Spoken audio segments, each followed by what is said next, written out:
सप्तहस्तचतुशृङ्गः सप्तजिह्वो द्विशीर्षकः त्रिपात् प्रसन्नवदनः सुखासेनः शुचिस्मितः स्वाहान्तु दक्षिणे पार्श्वे देवीं वामे स्वधान्तता बिभ्रद्दक्षिणहस्तैस्तो शक्तिमन्नं सृचं स्रुवं तोमरं यजनं वामे घृतपात्रं तु धारयन् मेषारूढं जटाबद्धं गौरवर्णं महौजसं धूमध्वजं लोहिताक्षं सप्तार्चिः सर्वकामदम् ఆత్మాభిముఖమాసీనమేవం ధ్యాయేదుతాశనం.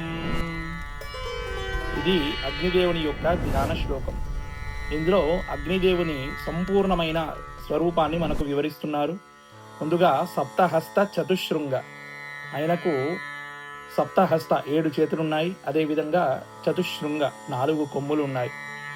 సప్తజిహ్వోద్ విశీర్షక, అదేవిధంగా కనిపిస్తున్నవి 7 నాలుకలు.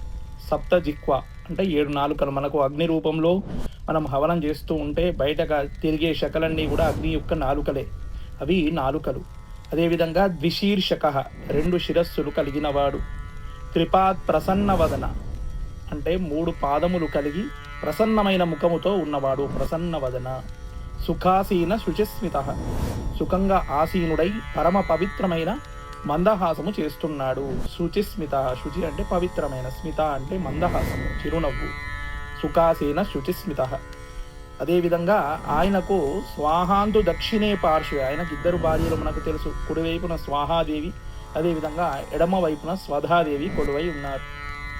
అదేవిధంగా కుడి చేతి లోపల స్వాహాంతు దక్షిణే పార్శ్వే దేవీ వామే స్వదాంతద బిప్రద్ దక్షిణ హస్తయిస్తూ ఆయన పట్టుకున్న ఆయుధాల గురించి చెబుతున్నారు. కుడి చేతి లోపల శక్తి అనే ఆయుధాన్ని, అన్నాన్ని, అదేవిధంగా సృక్కు మరియు శృవములను ధరించి ఉన్నాడు.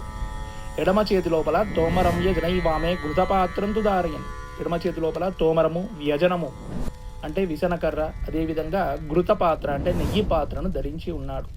అదేవిధంగా స్వామి వాహనం కూడా మనకు కనిపిస్తుంది. మేషారూఢం జటాబద్ధం, మేకను వాహనంగా కలిగి జటాజూటముతో బంగారు వర్ణంతో మెరిసిపోతూ స్వామి ప్రకాశిస్తూ ఉన్నాడు.